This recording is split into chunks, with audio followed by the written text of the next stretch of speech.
Bueller. Bueller.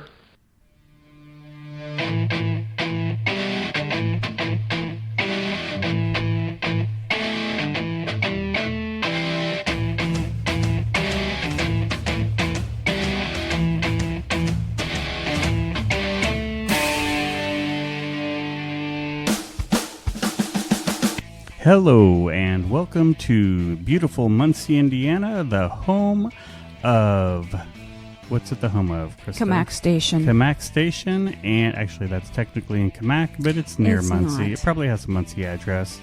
And the home of the Sweet Shiznits podcast. Let's not be anal.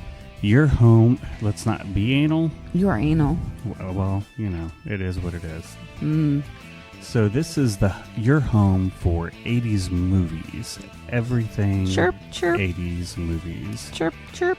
Chirp Chirps. This is the home of Chirp Chirp.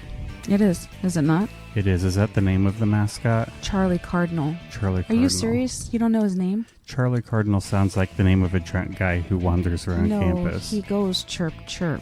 He does go Chirp Chirp. But he could also be a drunk guy who wanders around campus. If the Cardinals... if any of them hear you, you're going to be pounded. I'm going to get pounded on campus. Everywhere.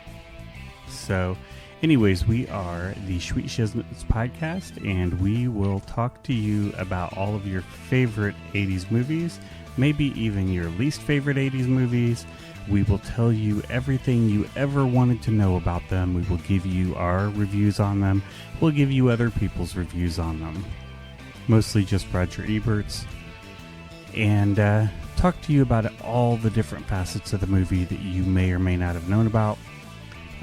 Before we get into that, just some quick reminders. First of all, if you are listening to keep your hands inside the right at all times. Keep your hands inside the right at all times. We don't want anybody losing an arm. Keep your hands to yourself at all times. If you've already lost an arm, there's no shame in that. We'd like you to keep your other. But we'd like you to keep any arms you already have.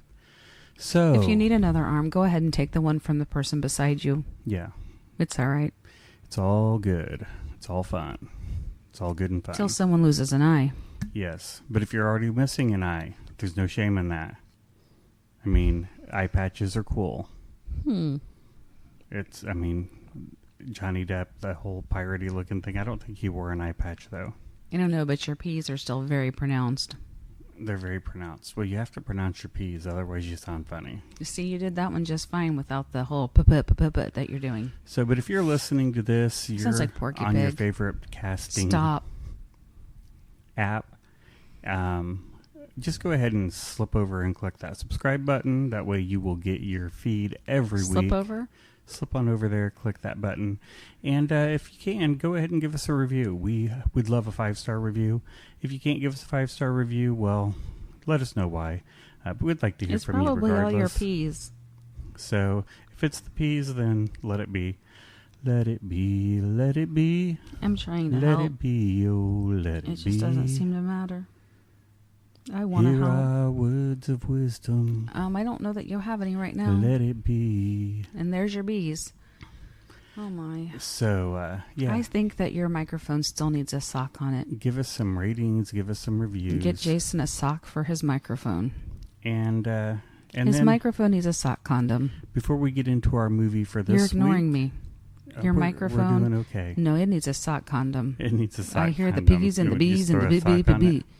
It needs something. So, in the wonderful world of movies this week... Ferris Bueller. We dating back to the 80s. Bill and dated back in... We started dating in the 90s. Early 90s. 94. 94? Okay. Yeah. So, but Bill and Ted, they're right in the midst of working they're on stupid, Bill and is that Ted what you 3. And in Bill and Ted 3, it turns out 30 years later, Bill and Ted still have not managed to write the rock and roll song or become the rock and roll legends that are going to bring about world peace.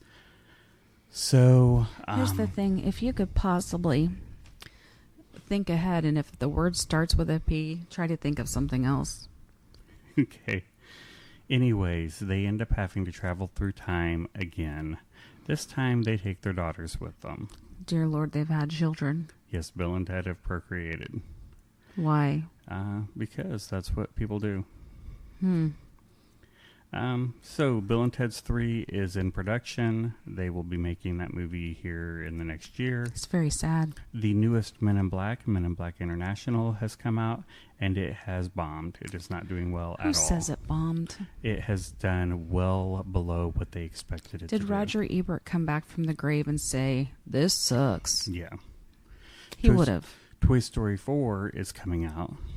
It will probably do very well, because it's a Pixar Toy Story movie. Now, our youngest daughter says that she does not want to see this movie because it's about a spork that wants to commit suicide. And why wouldn't it? I mean, it's a spork. It doesn't I even don't know what it is. But, I mean, is Toy Story 4 really going to be about something that wants to kill itself? I don't know. The last one was pretty dark. What was the last one? The last one about they went and all the toys went and lived in that nursery, and there was the evil bear that... I remember. And they ended up in the fiery furnace with Shadrach, Meshach, and Abednego. And then they had to bow down to the big chocolate bunny. I think you're mixing things up just a little. Oh, I think I'm getting VeggieTales confused with Toy Story. Toy Story, Veggie Story. It all tastes the same. You're here with us on The Delicious Dish. And let's talk about sweaty balls. So your sweaty balls look really good. I mean, they're so moist. How do you get your sweaty balls so moist? They just stay sweaty. I mean, they just look so round and perfect. I don't know about that, but they are sweaty. And, I mean, they look like they just have so much flavor. How do you get so much flavor in your sweaty balls? All the sweatiness. We turn off the air conditioner while we're recording, and therefore it gets kind of dank. I mean, there's one sentence out of that commercial I just want to say, but I'm just going to hold back. I'm not going to say it. About the sweaty ball sack? No. Oh, that is one of them. Oh, I have these wonderful sacks that we can put them in. Do you want to put my balls in my sweaty ball sack? I love the feel of your sweaty balls in my mouth. Oh, he just said it. Anyways, in the world of DC Comics, Robert Pattinson has officially been cast. We've talked about this before. I don't know who he is. You do. He's Edward from the Twilight movies. Okay, I know who he is. So Team Edward is now Batman. Okay. Wait a minute. Which one is he? Is he the wolf? The vampire. I thought you were going to say the vampire. Is his skin like darker now? I don't know. He might still be pasty. And so, you know what I don't like? Pasty balls. Pasty balls? Like you smear them on paper and then stick two pieces of paper together. That makes them like pate balls. I love some pate balls. I like to spread my pate smeary balls on some crackers. Some schmear balls. On some Melba toast. Is that like the cheese from under my balls? I like to smear my pate balls on some lovely Melba toast. Anyways, we have clearly we've gone way off the rails. Well, I was tired. I had to do something. So we did watch a movie this week. The movie was Ferris Bueller's Day Off. We watched the 1986 classic. I just said it. That you just said. Okay, go ahead. Push your Ferris button. Bueller's Day Off. Push it. What is so dangerous about a character like Ferris Bueller is he gives good kids bad ideas.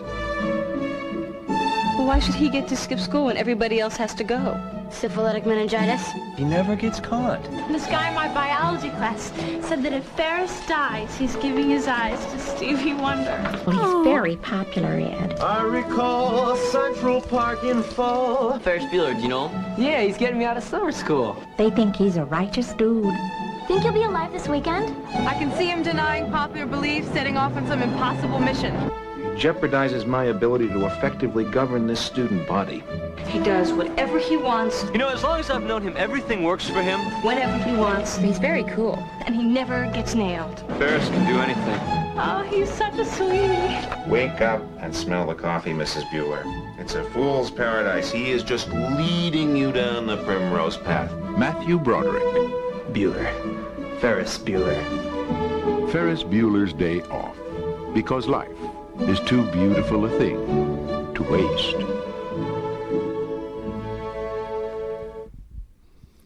So yes, we watched the 1986 John Hughes film, Ferris Bueller's Day Off. The movie was written and directed by John Hughes, starred Matthew Broderick, Alan Ruck, Jennifer Grey, Mia Sara, Jennifer Grey, Jeffrey Jones, Jennifer Grey.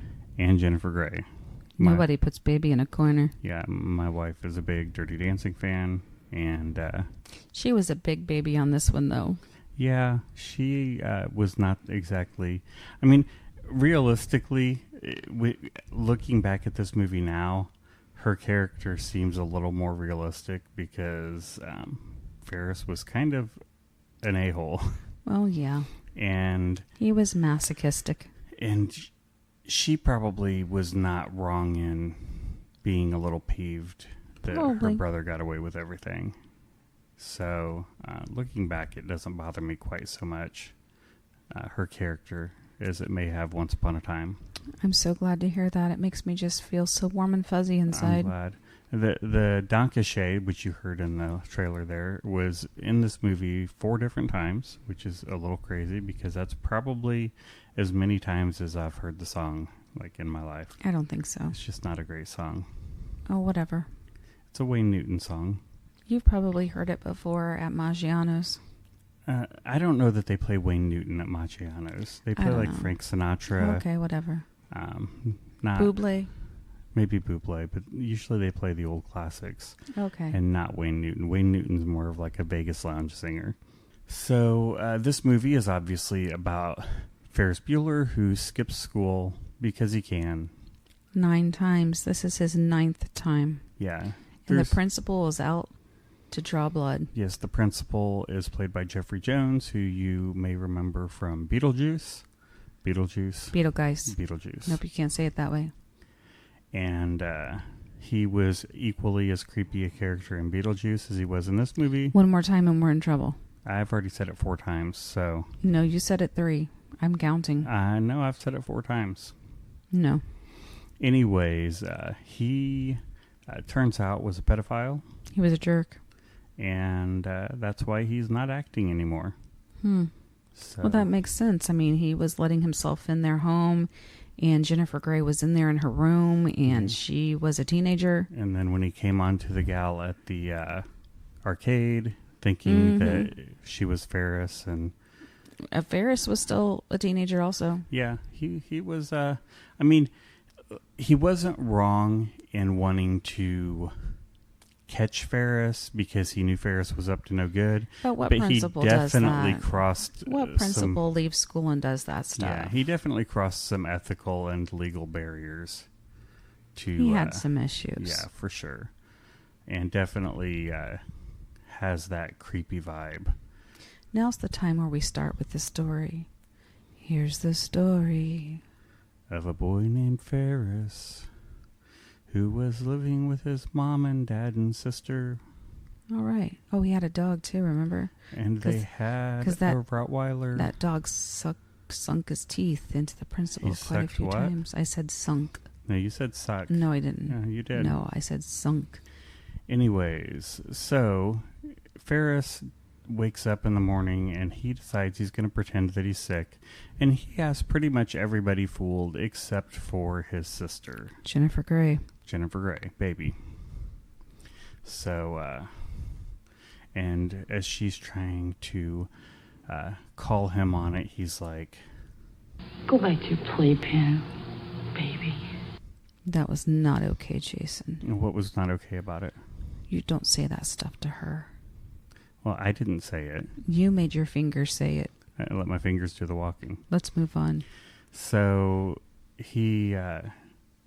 she's trying to call him out, and he's apparently too good of an actor. Did you know that even though they played siblings in this movie, they later would become engaged after the movie? They would, and yet oddly, they didn't get married.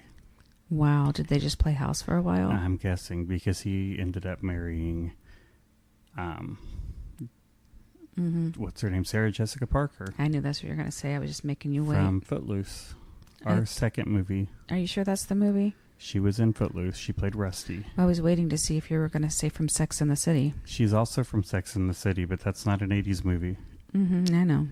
So, but she was in Footloose, which was an 80s movie. All right. She was also in Square Pegs. All right. Which was an 80s TV show. Well, can we do that?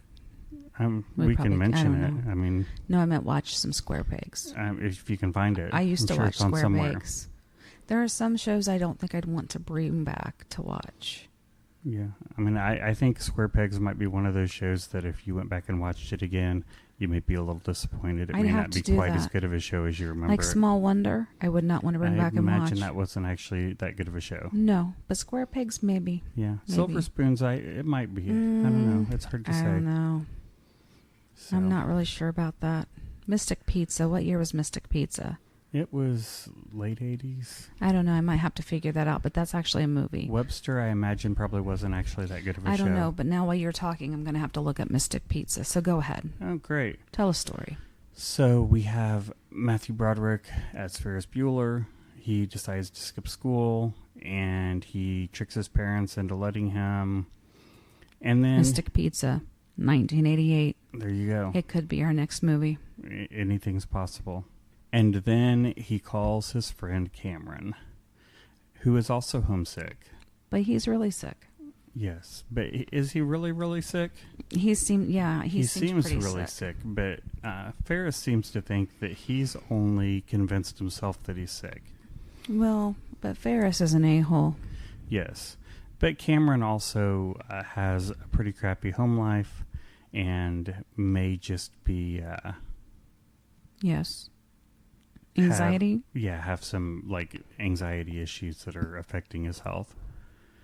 So Ferris decides that he's going to coerce Cameron into going out. Did you say guilt him into it? Yeah. Okay. Ferris is kind of the abusive boyfriend in this relationship. And so he... Do you mean boyfriend or best friend? Either way. Okay. So he coerces Cameron first into coming to pick him up, later into stealing his dad's car. Mm-hmm. There's just one thing after another that he's coercing Cameron into doing that Cameron doesn't want to do. Correct. And then when things go bad and Cameron calls him on it, he acts like he's really sorry, but, it's kind of Cameron's fault too. Kind of like an abusive boyfriend or spouse would do. But then they end up calling the school to get his girlfriend out of school. So, but the school first calls the house to find out why he's not there because his mom forgot to call him in. And even though the whole show, Ferris Bueller is complaining about not having a car, he has a really fancy synthesizer. First, though, they do call his mom. They do call his mom. At work. And she says, I am so sorry, I forgot to call him. And sick, he is sick. And that's when the principal says, this is his 9th absence. And she says, that's not possible. And he says, but it is. And as he's trying to tell her about the absences, they start disappearing from the computer screen. From the 1980s Commodore computer screen. Now, if you remember, Matthew Broderick similarly got into a school computer and hacked it to change records in the 1983, I believe, movie War Games, where he changed his grades. So Matthew Broderick has a history of hacking school computers to change school records. And he does say, I asked for a car. I didn't ask for a computer. But since they gave me a computer, I might as well use it. And then he breaks into the government computers and launches a nuclear war. No, we're talking about this movie. Okay. That's what happened on this movie. So he breaks into his records at school and starts wiping out the absences, and he gets them down to 2. Unfortunately, he's doing that as the principal is watching. Right, but so the principal can't say anything to his mom because he looks like an idiot. Right. But she does anyway. He is kind of an idiot. At one point, the secretary, actually at several points, the secretary is making fun of him. We're trying to get him to shut up, but he doesn't listen. You might remember the secretary. She was also the counter receptionist at the rental company in the movie Planes, Trains, and Automobiles. She may be the sole reason for the movie getting an R rating.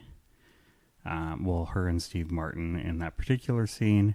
The movie generally does not have a lot of profanity, but he shows up and there's a problem with his rental car, and he drops about 12 F-bombs when he's telling her about how he feels about it, at which point she proceeds to tell him that he's effed.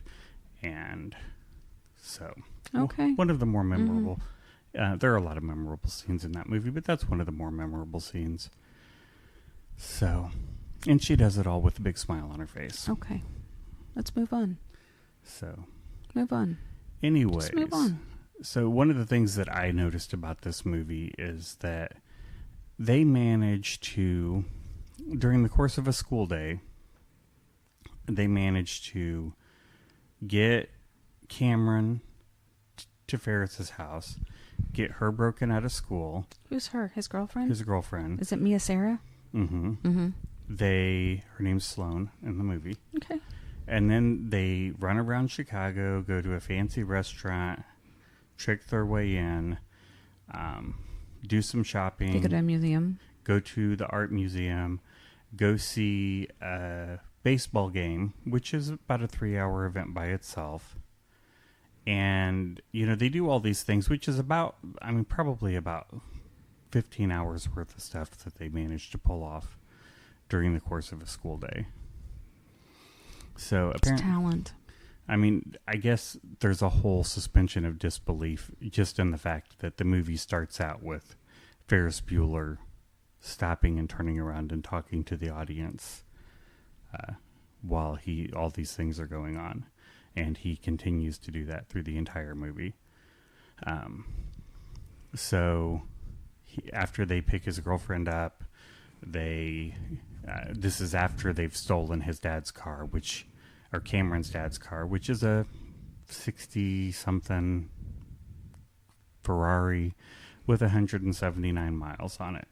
Pristine. It's rebuilt, which I'm not quite sure I understand that his dad spent 3 years rebuilding the car, but it's got 179 miles on it. Well, and it only has enough digits for To go up to three like digits. 1,000 miles. Right, 999 miles, which is really odd. So that part's a little weird too. So, but they take the car, and when they go to get it valet parked, the valet take it for a joyride around town. And they promise to take care of it. And they do bring So- it back in really good condition. And Ferris tells his best friend, see, they're going to take care of it. You have nothing to worry about. Why are you so worried? What does Ferris care? Yeah, the other thing is that the whole movie, the movie takes place in Chicago, as do all of John Hughes' movies.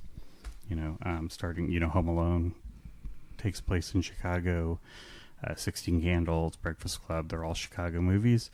But Cameron is wearing a Detroit Red Wings Gordie Howe jersey the whole movie, so apparently he's some kind of a traitor. Maybe. So I'm not sure what's up with that. You would have thought they would have stuck him in maybe a Chicago Blackhawks jersey, or... He doesn't have to be a fan. He can be a fan of something else. But Chicago people should be fans of Chicago teams if they want to make it believable. You don't have to label people. I do. No. I do. You can't box them in. I do. No. Yeah. Go back to your playpen, baby. Are you talking to me? No, I'm talking to Cameron. I don't think you are. I don't think you know. I think I do.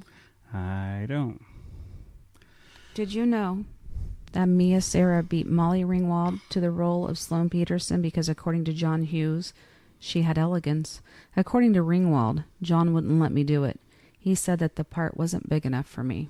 Yeah, so apparently there's some dispute as to why Molly Ringwald didn't get the part. It's hard to Molly say. Ringwald thinks that she was too good for the part, and Mia Sara thinks that she was better. Yeah. So the world may never know. I don't know. We'd have to ask John Hughes. Yeah. So, moving on in the movie, there's really no through storyline in the movie. There's not a...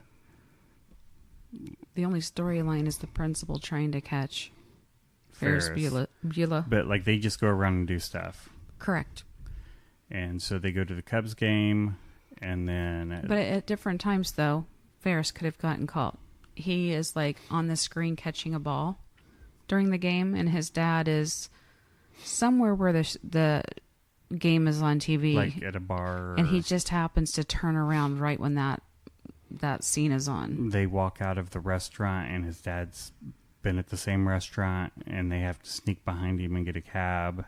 Mm-hmm. There's another spot where they're in a cab and they pull up next to him in his car, and Ferris sees him, and they have to duck down, and they leave Sloane just sitting there in the back seat, and she kind of flirts with him. I think that was Cameron's dad. I'm not sure. They might have all been Ferris's dad. It was Ferris's dad. Yeah. Do you even ever see Cameron's dad? No, you do not. Cameron just talks about him the whole time. Yeah. You don't see him ever. And how horrible he is. Correct. So, yeah, he's on the verge of getting caught the entire movie. And then at the end, they finally get the car from the valets, realize that the car has... After they leave, they realize... that it has over 300 miles on it, which is way too many. Yes, and Cameron freaks out and goes into some kind of a shocked state where he is staring straight ahead and won't talk or anything. And then what seemed like a really dark moment in the movie for being such a lighthearted movie, Cameron appears to attempt to commit suicide by diving headfirst into the pool and letting himself sink to the bottom of the pool. And then Ferris dives in to save him, and then Cameron gets up and says that he was just pretending and faking them all out. I'm not sure that that's true, because Cameron seems to have some severe mental health problems. And not a lot of a joking bone or a silly bone. So I don't know. Pretty serious. Mm-hmm. So like there's some real concern about his stability. So, and then you find out that, they'd been swimming. Basically, they didn't have swimming trunks, so...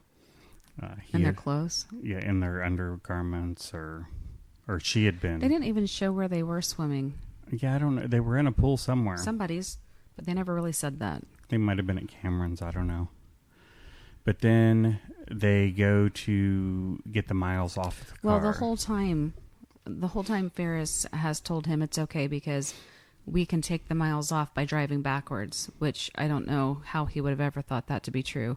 So they put the car up on a jack and put like a brick on the gas pedal in reverse to make it go in reverse, which is crazy. Craziest thing ever. And it doesn't work. Of course it doesn't, because that doesn't happen that way. And then Cameron just all of a sudden starts going crazy and deciding he doesn't care because his dad's a jerk. And he starts beating the crap out of the car because he decides his dad loves the car more than he loves him. His dad doesn't talk to him. His dad doesn't this. His dad is mean. And so he starts kicking and beating the crap out of the car. And each time it's pushing the car further and further off the jack. Yeah, and the brace on the back keeps bending further and further back. And finally, about the 10th or 12th time he kicks the car, it falls, and the back wheels are still spinning because the brick's still on the gas pedal.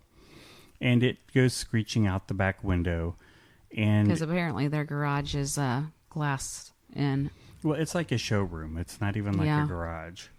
And so it goes screeching out the back and over a ravine and down into the woods below. And he just starts laughing. And Ferris is like, I'll take responsibility. Your dad doesn't like me anyways. And Cameron decides that it's finally time. He said his dad has to talk to him now. So. And that he's going to face his dad.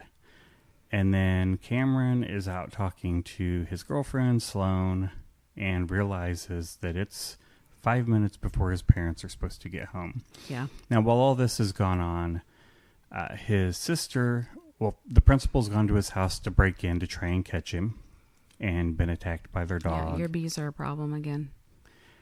And his sister has come home to try and catch him as well and found the principal at their home.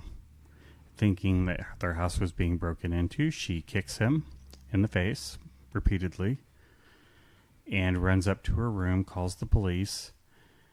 When she comes back down, he's gone. And the police think that she is just doing fake police reporting. So she gets taken to the police station. And her parents come to pick her up. Well, while she's there, she meets Charlie Sheen. And He's not Charlie Sheen. yeah, he has a different name. That is correct. His name is Volbeck, Garth Volbeck. Even though they don't give him that name in here, that's what the character's name's supposed to be. Now, there's a whole backstory to Garth Volbeck, which we don't know about in this movie, but that's supposed to exist. Garth Volbeck was apparently the middle school best friend of Mr. Ferris Bueller. And he was poor and his life went kind of sideways. Now, you do see that the tow truck that took the principal's car away was From in front of their house while he was in there where he shouldn't have been. Was from Volbeck's wrecking service, which would have been Charlie Sheen's family's. And with Garth's family being so messed up, Garth ended up dropping out of school, and that's why he was at the police station next to Jeannie, because his life went sideways, and that possibly the reason that Ferris was so intent on giving Cameron a good time was because he was trying to not make the same mistakes that he had made with Garth, and to save Cameron in the way he couldn't save Garth. So Garth had this big elaborate backstory that was significant to the movie, but they don't tell you about. Yeah, that's interesting. So, of course, nobody knows that, so it's kind of strange situation. It was on an Inside Story documentary where they told this whole story about Garth and his backstory. It's kind of like how after all of the Harry Potter books came out, J.K. Rowling decided to tell everybody that Dumbledore was actually gay, and you know how that plays into the movies. Well, we're not going to put it in the books or the movies. We're just going to tell you about it afterwards, and then you can figure out how that played into everything. Alrighty. So, you will notice also throughout the movie, or you may have noticed, all of the license plates in the movie are named after, with the exception of one, are named after other John Hughes movies. Katie's license plate, Katie is his mom, is the letters VCTN, which is for Vacation, which is a 1983 movie of John Hughes's. Jeannie's is TBC, which is The Breakfast Club. And his dad's is M Mom, which is Mr. Mom. And then Rooney's, the principal's, is 4FBDO, or Ferris Bueller's Day Off, which is the movie that we were watching. The only exception would be Cameron's father's, which his is NRVOUS. Nervous, which he probably should have been, because his son was up to no good. Correct. What I was mentioning earlier about the synthesizer that Ferris owned in the movie, the estimated cost of that synthesizer in the time when this was made is approximately $8,000, which would have easily bought him a used car in the mid-1980s. Maybe they didn't want him to have a car. Yeah, so he has a computer and a synthesizer. Right, which is funny because his mom thinks that he's just the sweet little boy, and his sister has a car. So I don't know why he didn't have a car. And they don't ever say that I can recall what grade she's in. But he's a senior. So either they're twins and they're both seniors, or she's a grade behind him. They always act like she's older, though. So I don't know. But he's getting ready to graduate in 2 months. And they're at the same high school. So either they're in the same grade or she's a grade behind. That's a good question. But she's driving and he doesn't have a car. That's a good question. So, there are lots of questions about why Ferris wouldn't have a car when he has an expensive synthesizer and a computer and his sister has a car.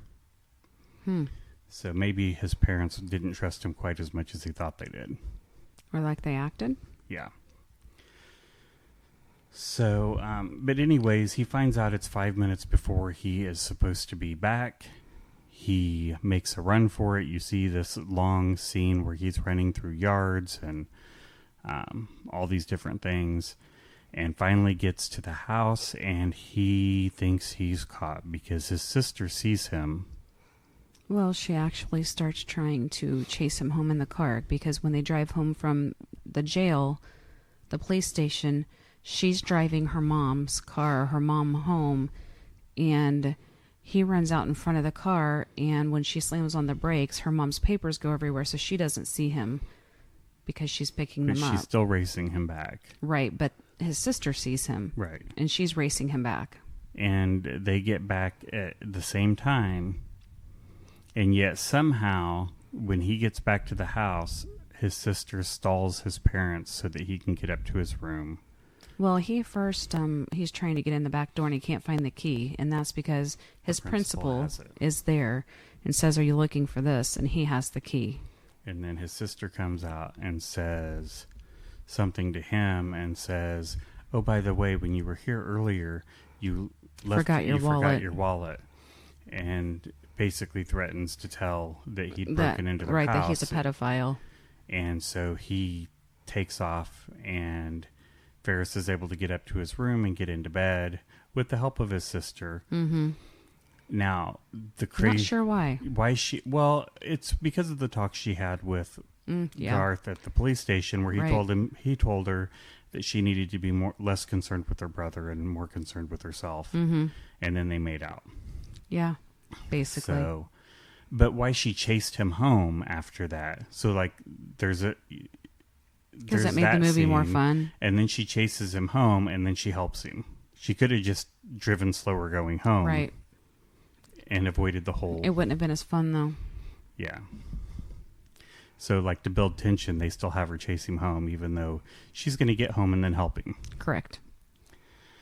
So none of that made a ton of sense. So, Rob Lowe, John Cusack, Jim Carrey, Johnny Depp, Tom Cruise, Robert Downey Jr., and Michael J. Fox were all considered for the role of Ferris Bueller. Now, much like 16 Candles, while they were all considered for the role, John Hughes wrote this with the idea of Matthew Broderick for the role, because it's a good thing he took it then.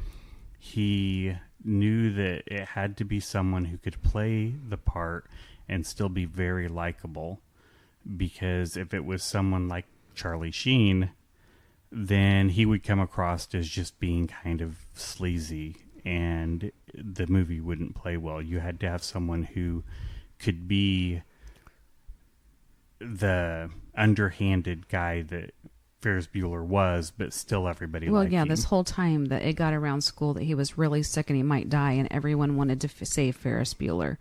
Yeah, there was a campaign going around to save him, and not just around the school. It came up on the water tower, the banner news at the Wrigley Field when they went to the game, and then there's a scene where they show like his dad reading the newspaper. So somehow it had made it into the newspaper. There's an article on the newspaper that says, the back of the page he's reading, it says something about saving sick local, or community gathers to save sick local kid.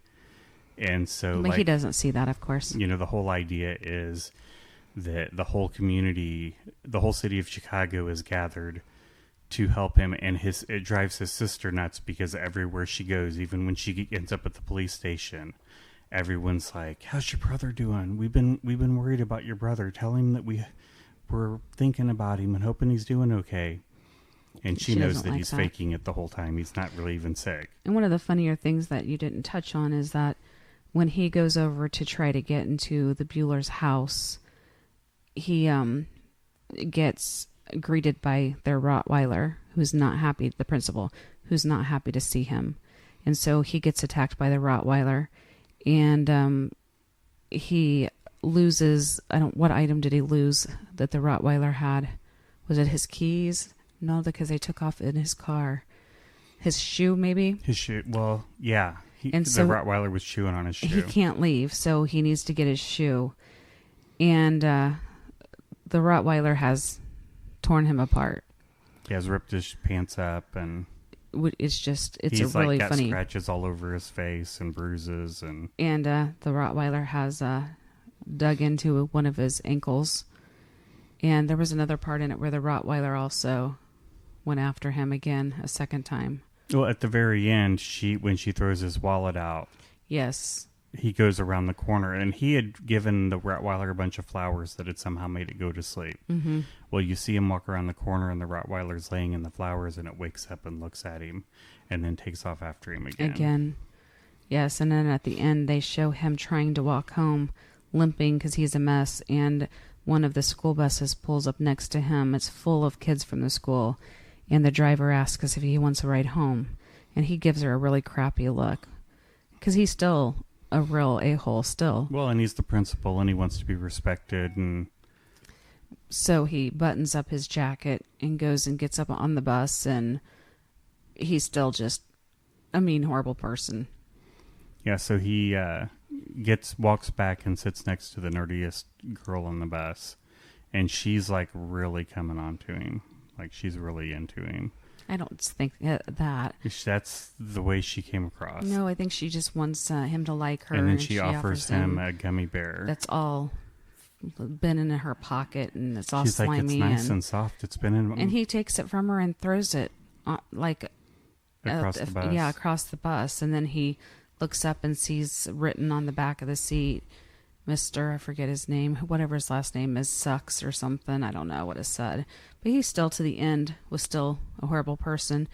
But another trivia point there was, in order to keep the savage Rottweiler focused on Ed Rooney, John Hughes had Jeffrey Jones carry a raw steak around in his jacket pocket. Serves him right. Dirty pedophile. So, also, Alan Ruck, who played Cameron, had said that the role had originally been offered to Emilio Estevez, Charlie Sheen's brother. And he had turned it down. And so now he says, whenever he sees Emilio Estevez, he says, I want to kiss him and say thank you. Because this ended up being the biggest role of Alan Ruck's career, playing Cameron in Ferris Bueller's Day Off. So, of course, the scene in the bus is all happening while the credits are rolling. And it keeps your attention. This is kind of one of the first movies that you saw that had the movie still happening while the credits are rolling. Most movies, the credits start rolling, everybody gets up and leaves. So there's something still happening that keeps everyone's attention. And so everybody's still watching. And then at the very end, you see Ferris walk back out towards the camera. And of course, he's been talking to the audience the whole time. And so he walks back out to the camera and he says, You're still here? It's over. Go home. Go. to let everybody know that it's actually over and you don't have to keep watching the movie anymore. There's nothing else that's going to happen. I think it's time to go get some popcorn. Maybe. Well, we have to first talk about whether this movie gets made today. I don't think so. I think I need to take a trip to the loo and maybe get some popcorn. Maybe refill your drinks? I think so. Okay. I guess we will take a short break and we will be right back. Show starts in 1 minute.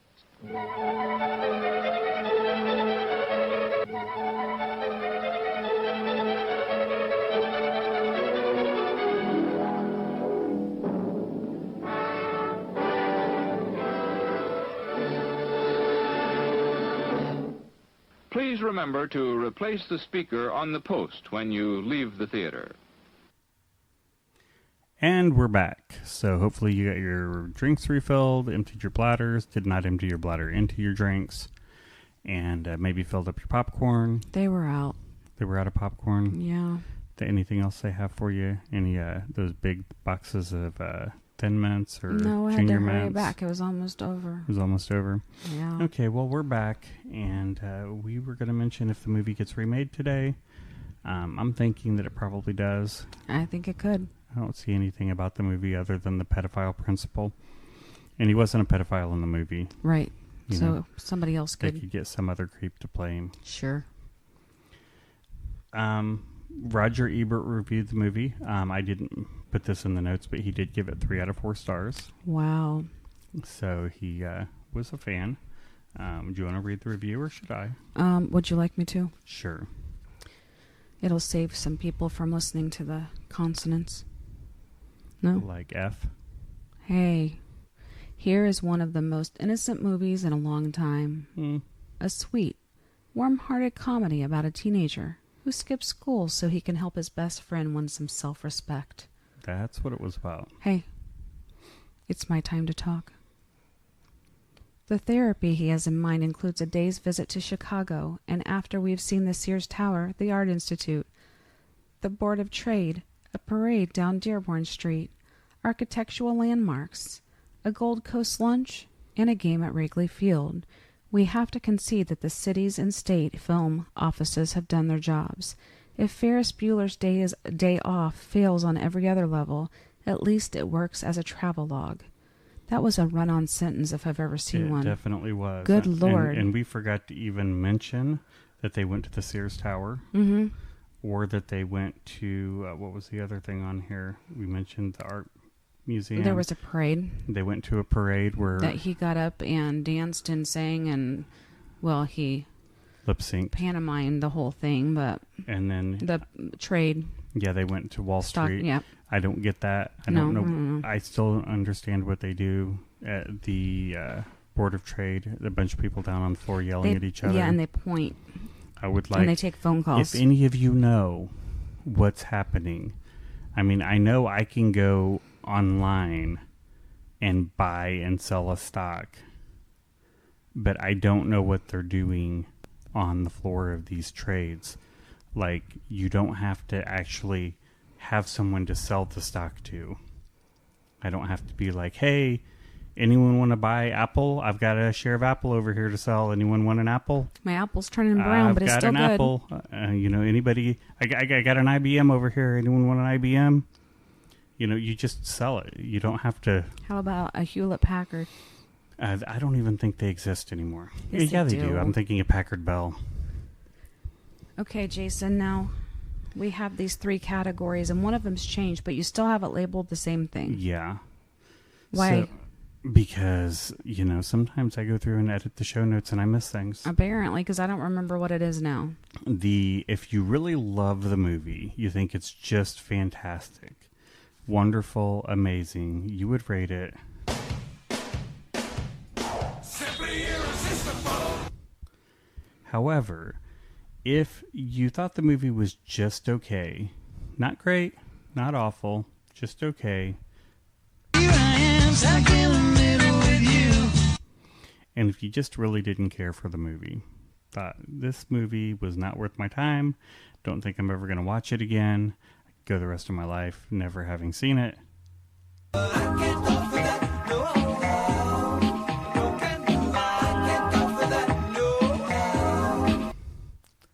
So, Krista. Yes, dear. Do you think this movie is simply irresistible, stuck in the middle, or I can't go for that? Oh, I like the movie.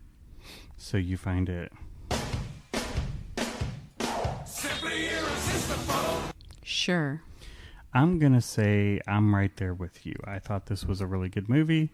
I have questions about maybe Ferris's morality and his judgment, but it was fun to watch. You have to suspend a lot of disbelief. You have to put a lot of your thoughts aside. But just as a feel-good, have-fun movie, it was great. I could definitely watch it again. Alrighty then. So it is time for us to close this lovely thing we call a podcast and move on to all of our little housekeeping things, like where you can find us. You can find us on Twitter. We are at Sweet Shiznits. I, Jason White, am at Gravy Boat Pirate. My lovely co-host, Krista White. I'm at Krista White 73. And we're on Facebook at facebook.com/Sweet Shiznits. Instagram at Sweet Shiznits. You can email us. Please email us. You can email us at sweetshiznits@gmail.com. If there is anything that you have thoughts about, things you liked about our podcast or didn't like, tips, critiques, cookie recipes, whatever, I don't want to make any us. cookies. Or just, I mean... I don't want to make any cookies. Okay, well, we have kids that make cookies sometimes. Share our posts and tweets. Let your friends, family, and followers know about us. This is the best gift you can give us besides cash. Straight cash, homie. Oh, and we missed it on here, but we are also on the web at www.sweetshiznits.com. You can find Sweet Shiznits on iTunes, Google Podcasts, Spotify, or wherever you find your quality podcasts. Yes, we are everywhere. If it's a podcast service, we're there.